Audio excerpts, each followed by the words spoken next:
লক্ষ্মীপুরের রায়পুরে পূর্বশত্রুতার জেরে একই পরিবারের 5 জনকে কুপিয়ে জখম, স্বর্ণালংকার লুট, সদরে 2 জনের গুলিবিদ্ধ লাশ উদ্ধার।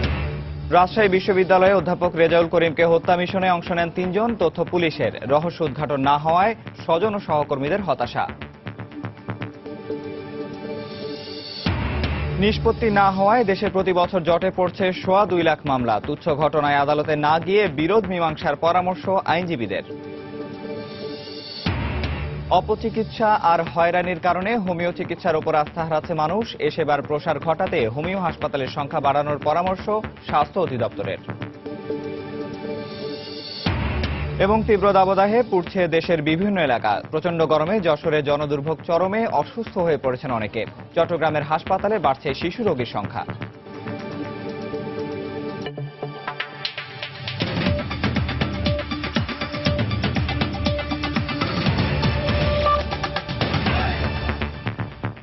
সময় সংবাদের সঙ্গে আছি আমি নিয়ামতুল্লাহ বাবু।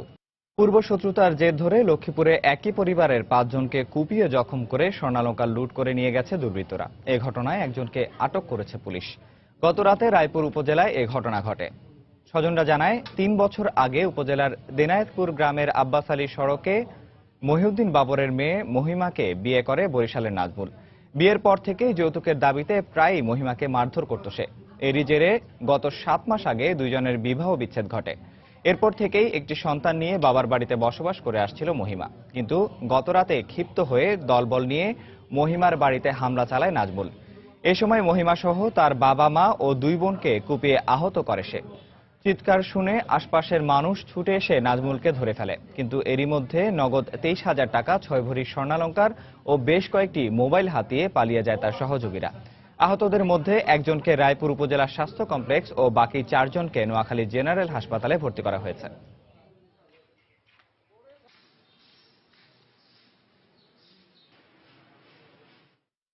আমার বড় মেয়েরে আমারে সবারে খুবাইছে, খালি দামা দিয়া।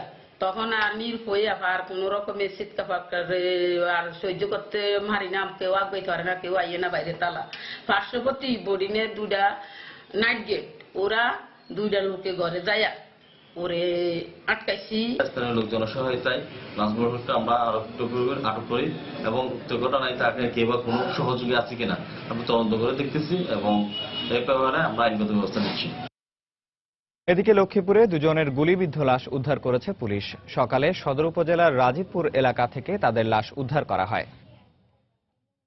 রাজশাহী বিশ্ববিদ্যালয়ের ইংরেজি বিভাগের শিক্ষক অধ্যাপক রেজাউল করিমকে হত্যা মিশনে 3 জনের অংশগ্রহণের তথ্য পেলেও এখনও রহস্য উদ্ঘাটন করতে পারেনি পুলিশ। এতে হতাশা প্রকাশ করেছেন স্বজন ও সহকর্মীরা। এদিকে নিজ গ্রামে গানের স্কুল প্রতিষ্ঠা নিয়ে বিরোধের কারণে তাকে হত্যা করা হতে পারে বলে ধারণা পরিবারের। তদন্তে এই বিষয়টি সর্বোচ্চ গুরুত্ব দিয়ে দেখা হচ্ছে বলে জানিয়েছে পুলিশ। হাবিবুর রহমান পাপ্পুর তোলা ছবিতে সাইফুর রহমান রকের রিপোর্ট। প্রিয় সন্তানের এই ছেতারাটি এখন সম্বল তাদের। এর মধ্যেই খুঁজে বেড়ান সন্তানের স্পর্শ, সন্তানের রেখে যাওয়া স্মৃতিচিহ্নগুলো আঁকড়ে ধরে জীবনের শেষ দিনগুলো পার করতে চান বৃদ্ধ বাবা মা। সদা হাস্যোজ্জ্বল রাজশাহী বিশ্ববিদ্যালয়ের অধ্যাপক রেজাউল করিমের এমন মৃত্যুতে স্তম্ভিত স্বজনরা। তবে হত্যার সুনির্দিষ্ট কারণ খুঁজে না পেলেও স্থানীয় বিরোধকে বড় করে দেখছেন তারা। স্বজনরা বলছেন, বছরখানেক বাগমারার দরগামারিয়ায় নিজ গ্রামে শিশুদের জন্য একটি গানের স্কুল প্রতিষ্ঠা করেছিলেন শিক্ষক রেজাউল। এরপর সেটি বন্ধে তাকে চাপ দিচ্ছিল স্থানীয় মাদ্রাসার শিক্ষকরা। তাই সন্দেহের তীর তাদের দিকেই। ছেলে মেয়েদের গান শিখবে বিরোধী ছিল কেউ। আমার ছেলেকে হত্যা করলো, তার বিচার আমি চাই বাবা। মাদ্রাসাতে হুজুর বলে যে এরকম ব্যাপার, তোমরা গান শিখতে পারবে না। এদিকে 5 দিন পেরিয়ে গেলেও পুলিশ হত্যার রহস্য উদ্ঘাটন করতে না পারায় ক্ষোভ জানিয়ে দ্রুত হত্যাকারীদের গ্রেপ্তারের দাবি জানিয়েছেন স্বজন ও সহকর্মীরা। তাকে যে মারা হতে পারে, তো এটা কেন, এই যে একটা অজ্ঞাত একটা অবস্থা, এইটা নিয়ে আমরা শঙ্কিত। আসলে এখনো পর্যন্ত সেরকম ফলপ্রসূ কিছু দেখতে পাই না। তাই বলে ঢাকা পড়ে যাবে এইটা যেন না হয়। খুনি ধরা পড়েছে দেখতে চাই, বিচার দেখতে চাই, খুবই শীঘ্রই দেখতে চাই সেটা। তবে রহস্য উদ্ঘাটনে চেষ্টা চলছে দাবি করে পুলিশ কর্মকর্তারা জানালেন, হত্যাকাণ্ডের সঙ্গে অভিযুক্ত মাদ্রাসা শিক্ষকদের সম্পৃক্ততা রয়েছে কিনা তা খতিয়ে দেখা হচ্ছে। একটা সূত্র থেকে পাওয়া গেছে কিলিং মিশনে 3 জন ছিলেন। দুইজন সরাসরি অংশগ্রহণ করেছেন, একজন মোটরসাইকেল স্টার্ট দিয়ে অপেক্ষায় ছিলেন। গত 23 এপ্রিল বাসা থেকে ক্যাম্পাসে যাবার পথে রাজশাহী নগরীর শালবাগান এলাকায় দুর্বৃত্তের হাতে খুন হন রাজশাহী বিশ্ববিদ্যালয়ের ইংরেজির অধ্যাপক রেজাউল করিম। সাইফুর রহমান রকি, সময় সংবাদ, বাগমারা, রাজশাহী। কলাবাগানের ডাবল মার্ডারের ঘটনায় 3 জনকে শনাক্ত করা গেছে বলে জানিয়েছেন স্বরাষ্ট্রমন্ত্রী আসাদুজ্জামান খান কামাল।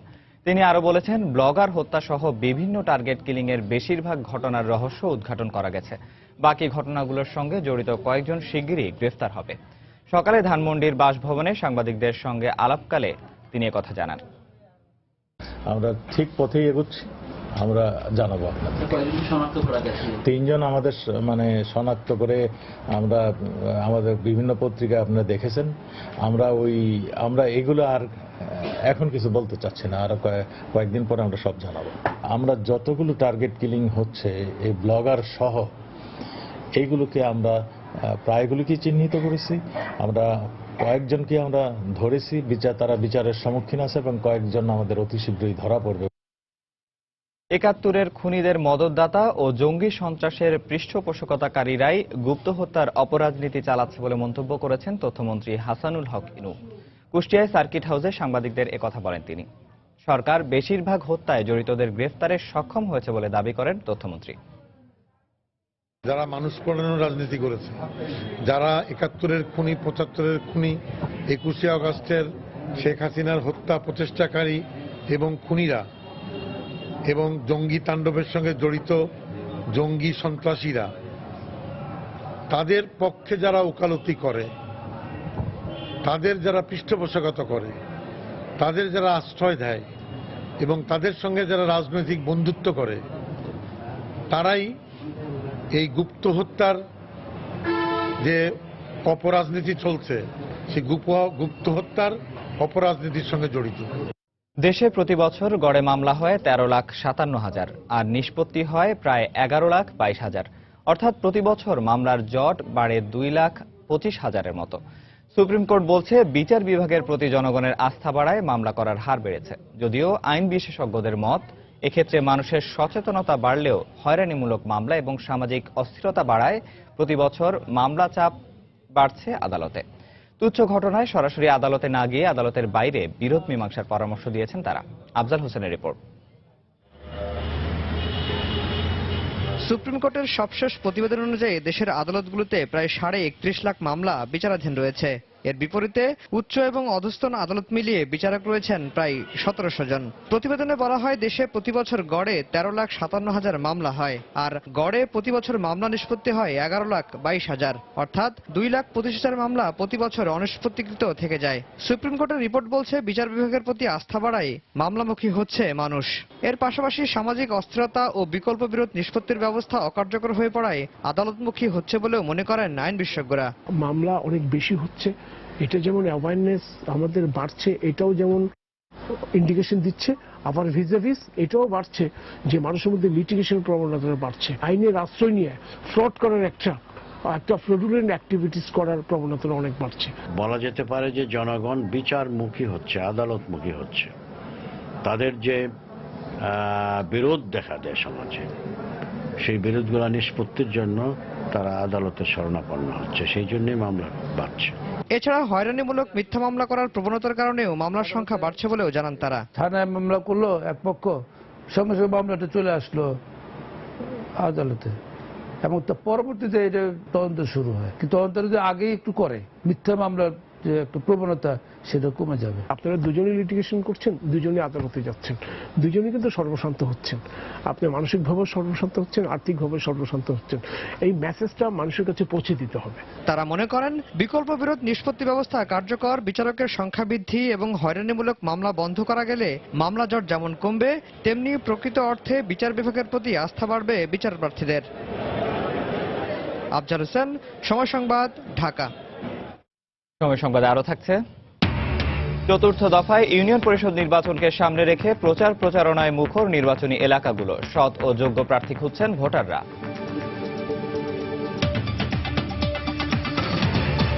তীব্র দাবদাহে পুড়ছে দেশের বিভিন্ন এলাকা। গত এক সপ্তাহ ধরে প্রচণ্ড গরমে যশোর অঞ্চলে জনদুর্ভোগ চরমে পৌঁছেছে।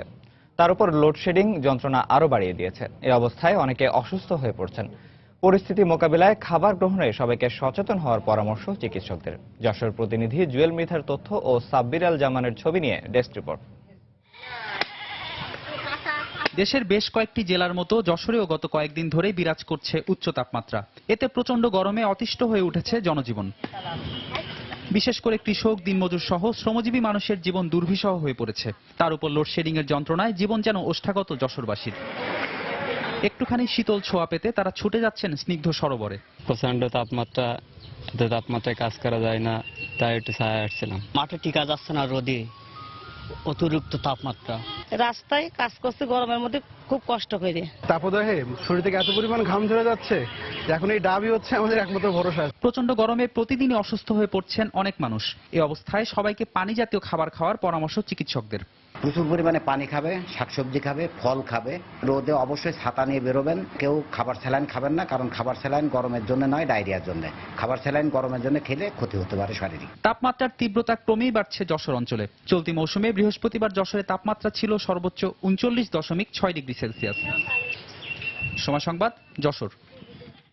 এদিকে গরমের তীব্রতা বাড়ার সঙ্গে সঙ্গে বন্দরনগরী চট্টগ্রামের হাসপাতালগুলোতে বাড়ছে শিশু রোগীর সংখ্যা। ডায়রিয়া, ব্রঙ্কিওলাইটিস ও নিউমোনিয়া সহ নানা রোগে আক্রান্ত হয়ে স্বাভাবিক সময়ের চেয়ে বর্তমানে দ্বিগুণ রোগী ভর্তি হয়েছে চট্টগ্রাম মেডিকেল কলেজের শিশু ওয়ার্ডে।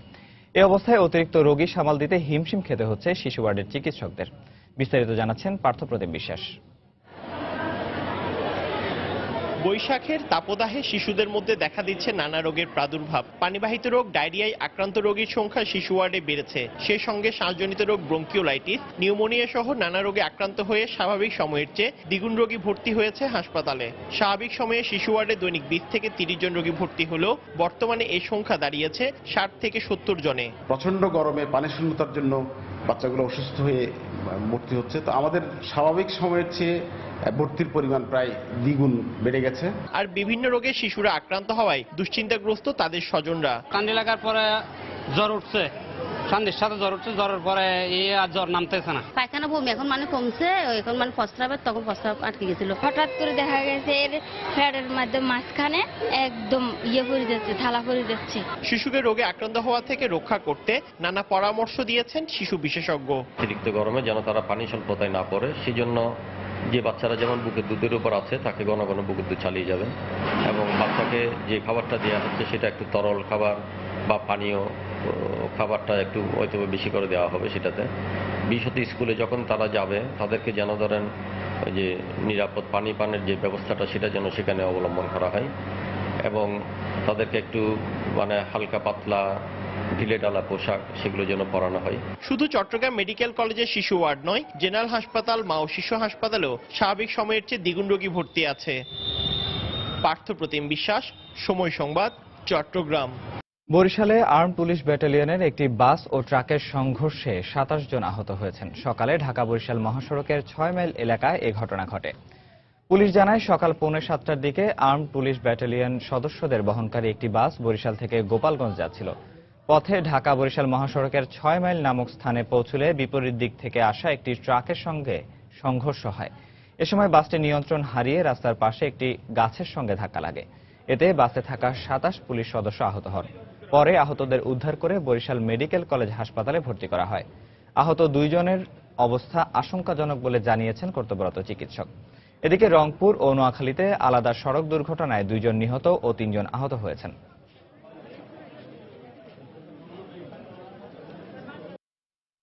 ইট ভর্তি ট্রাক এর সাথে সংঘর্ষ হয়ে তারপরে আমাদের বাস একটা গাছের সাথে যে ধাক্কা লাগে, তারপরে আমাদের বেশ কিছু লোক আহত হয়। আনুমানিক 27 জনের মতো, এর মধ্যে 2 জন একটু গুরুতর আহত হয়েছে, তাদেরকে আমরা চিকিৎসা দিচ্ছি, আর বাদবাকি সবাই স্টেবল আছে, তাদেরকেও চিকিৎসা দেওয়া হচ্ছে। সময় সংবাদে আরো থাকছে, সিরীয় প্রেসিডেন্ট আসাদকে ক্ষমতাচ্যুত করার উদ্যোগ নিতে রাশিয়ার প্রতি যুক্তরাষ্ট্রের আহ্বান। আলেপ্পোয় হাসপাতালে সরকারি বাহিনীর হামলায় নিহতের সংখ্যা বেড়ে 30।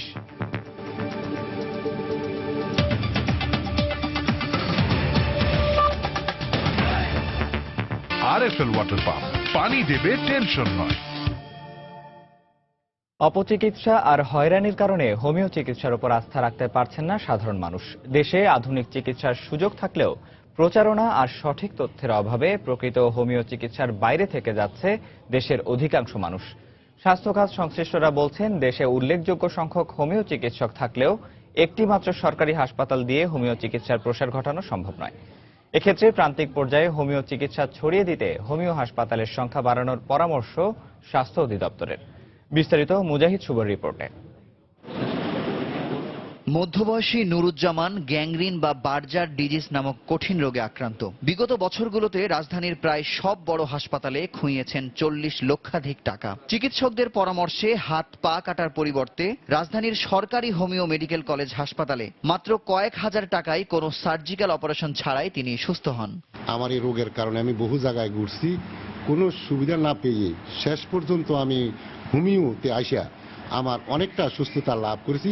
ব্রেইন স্ট্রোকের কারণে 12 বছরের প্রবাস জীবন ছাড়তে বাধ্য হয়েছেন আসমা বেগম। অবশ হওয়া শরীরে অনুভূতি শক্তি ফিরে পেতে 3 বছরে 20 লাখ টাকা ব্যয় করেও ব্যর্থ হয়েছেন।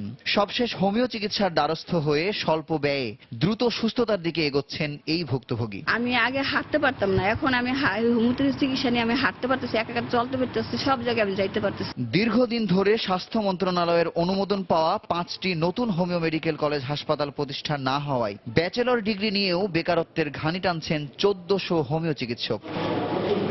হোমিও চিকিৎসার প্রসারে প্রথমেই রাজধানীর মিরপুরে অবস্থিত সরকারি হোমিও মেডিকেল কলেজ হাসপাতালকে আধুনিকায়ন করার পরামর্শ প্রতিষ্ঠানটির অধ্যক্ষের। গভর্নমেন্ট এটা যদি খুব দ্রুত 250 বেড করেন এবং সেখানে 250 বেডের জন্য যা ম্যান পাওয়ার দরকার সেই ম্যান পাওয়ারগুলো আমাকে দিতে হবে। এখানে আমাদের 4টা ওয়ার্ডে আমরা এখন রোগীদের ট্রিটমেন্ট দিচ্ছি, কিন্তু ক্লিনিক্যালি 9টা ওয়ার্ড হওয়া উচিত। চলতি বছরের জুলাইয়ে ওয়ার্ল্ড ব্যাংকের অর্থায়নে দেশের প্রতিটি জেলা হাসপাতালে একজন করে হোমিওপ্যাথি মেডিকেল অফিসার নিয়োগের পরিকল্পনা হাতে নেওয়া হচ্ছে বলে জানাই স্বাস্থ্য অধিদপ্তর। মাননীয় প্রধানমন্ত্রী তো সারা প্রতিটা জেলায় জেলায় মেডিকেল কলেজ করতেছে, সেই হিসাবে যদি হোমিও মেডিকেল কলেজে সব জায়গায় করা যায় আর অন্তত বিভাগীয় পর্যায়ে যদি করা যায় তাহলে অনেক ভালো হবে। হোমিও চিকিৎসা প্রান্তিক পর্যায়ে ছড়িয়ে দিতে দক্ষ চিকিৎসক তৈরির পাশাপাশি সারা দেশে হোমিওপ্যাথি মেডিকেল কলেজ হাসপাতাল নির্মাণে সরকারকে কার্যকরী ভূমিকা পালনের পরামর্শ স্বাস্থ্য খাত সংশ্লিষ্টদের। মুজাহিদ শুভ, সময় সংবাদ, ঢাকা। দিনাজপুরের হিলিতে ঘন ঘন লোডশেডিংয়ে ব্যাহত হচ্ছে স্থলবন্দরের স্বাভাবিক কার্যক্রম। এতে ক্ষতির মুখে পড়ছে সরকারের রাজস্ব আয়। এছাড়া দোকানপাট ও ব্যবসা প্রতিষ্ঠানেও নেমে এসেছে স্থবিরতা। এ অবস্থায় সবচেয়ে বেকায়দায় পড়েছে শ্রমজীবী মানুষ। এছাড়া রাতের প্রথম ভাগে বিদ্যুৎ না থাকায় ব্যাহত হচ্ছে শিক্ষার্থীদের পড়াশোনা। বিদ্যুৎ বিভাগ বলছে, হিলিতে দৈনিক 4 মেগাওয়াট বিদ্যুতের চাহিদা থাকলেও সরবরাহ রয়েছে মাত্র 2 মেগাওয়াট।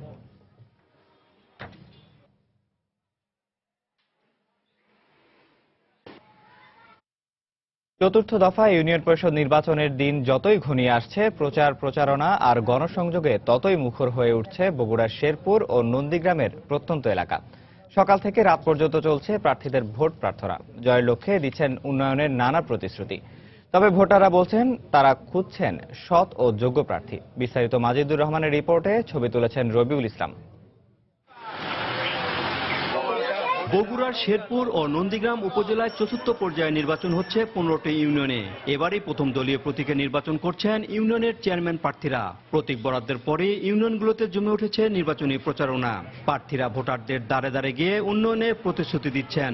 দলীয় লোকজন থাকলে আর কাজকাম বেশি হবে এবং তারা সবসময় যায় কাজকামের জন্য, তারা বিভিন্ন সময় যায় দলীয় নেতাকর্মীদের কাছে ধর্ণা দিতে পারবে, কাজ আনতে পারবে আমি মনে করি। চেয়ারম্যান হতে পারি, এলাকার যত সমস্যা আছে সমস্যা আমি সমাধান করবো। যদি সঠিক ভোট হয় তা আমি বিপুল ভোটে ইনশাআল্লাহ জয়লাভ করব। শেখ হাসিনার সরকারের নৌকা মার্কা ভোট দিলে এই শাহবন্দিগি ইউনিয়নে মডেল হিসাবে একটা ইউনিয়ন পরিচিত হবে। আগামী দিনে সুষ্ঠু নির্বাচন অনুষ্ঠিত হলে আমি ধানের শীষ প্রতীক নিয়ে জয়লাভ করব। ভোটাররা খুঁজছেন সুখে দুঃখে তাদের কাছে থাকবেন এবং এলাকার উন্নয়ন করবেন এমন প্রার্থী। গরিব দুঃখী মানুষের পাশে থাকতে পারবে, আমরা সেই প্রার্থীকে আমরা ভোট দেব যে জনগণের সাথে আছে, জনগণের সাথে থাকবে, এই ধরনের প্রার্থীকে আমি ভোট। দলমত নির্বিশেষে যে ভালো লোক তাকে আমরা ভোট দেবো, এলাকার উন্নয়ন যাতে করে। নির্বাচন সুষ্ঠু ও নিরপেক্ষ করতে ইতোমধ্যে সব প্রস্তুতি নেওয়া হয়েছে বলে জানালেন নির্বাচন সমন্বয়কারী কর্মকর্তা। আইন শৃঙ্খলা বাহিনীর সঙ্গে সমন্বয় রেখে আমরা কাজ করছি এবং সর্বাত্মক প্রস্তুত আছি আমরা শান্তিপূর্ণ, অবাধ, সুষ্ঠু এবং নিরপেক্ষ একটি নির্বাচন দেশবাসীকে উপহার দিতে পারবো। শেরপুরে 10টি ইউনিয়নে 41 জন চেয়ারম্যান, 160 জন সংরক্ষিত নারী সদস্য ও 359 জন সাধারণ সদস্য এবং নন্দীগ্রামের 5টি ইউনিয়নে 28 জন চেয়ারম্যান, 97 জন সংরক্ষিত নারী সদস্য ও 201 জন সাধারণ সদস্য প্রতিদ্বন্দ্বিতা করছেন। মাজেদুর রহমান, সময় সংবাদ, বগুড়া। ভয়াল 29 এপ্রিল আজ 1991 সালের এই দিনে ঘূর্ণিঝড় ও জলোচ্ছ্বাসের আঘাতে প্রাণ হারায় চট্টগ্রামের উপকূলীয় অঞ্চলের অন্তত 5 লাখ মানুষ। ঘরবাড়ি ও প্রিয়জন হারানো মানুষগুলো আজও ভুলতে পারেনি বেদনার সেই স্মৃতি। গভীর বঙ্গোপসাগরে উৎপত্তি প্রলয়ঙ্কারী ওই ঘূর্ণিঝড়ের গতিবেগ প্রথমে কিছুটা কম থাকলেও পরে তা বেড়ে ঘন্টায় 210 কিলোমিটার বেগে আঘাত হানে উপকূলীয় এলাকায়। একই সঙ্গে 25 থেকে 30 ফুট উচ্চতার জলোচ্ছ্বাস বয়ে যায়। ভয়ঙ্কর এ দুর্যোগে মুহূর্তে উপকূলীয় অঞ্চল পরিণত হয় মৃত্যুপুরীতে। সরকারি হিসেবে 1,45,000 মানুষ এবং 70,000 গবাদি পশুর প্রাণহানির কথা বলা হলেও ক্ষয়ক্ষতির পরিমাণ ছিল আরও বেশি। নিহতদের স্মরণে প্রতি বছর চট্টগ্রামের বিভিন্ন সংগঠন নানা কর্মসূচি পালন করে। দেশের বাইরের খবর। সিরিয়ার আলেপ্পোতে মেডিসিনস সান ফ্রন্টিয়ার্স MSF এর হাসপাতালে হামলার তীব্র নিন্দা জানিয়েছে যুক্তরাষ্ট্র। তারা বলেছে, আসাদ সরকারের এই ধরনের সহিংসতার কারণেই সিরিয়ার শান্তি আলোচনা ব্যাহত হচ্ছে। প্রেসিডেন্ট আসাদকে ক্ষমতা থেকে সরে দাঁড়ানোর বিষয়ে চাপ প্রয়োগ করতে মস্কোর প্রতি আহ্বান জানিয়েছে ওয়াশিংটন। এই হামলার মধ্য দিয়ে সিরিয়ায় ভয়াবহ মানবসৃষ্ট দুর্যোগের সৃষ্টি হয়েছে বলে জানিয়েছে জাতিসংঘ। বুধবারের ওই বিমান হামলায় নিহতের সংখ্যা বেড়ে দাঁড়িয়েছে 30 জনে।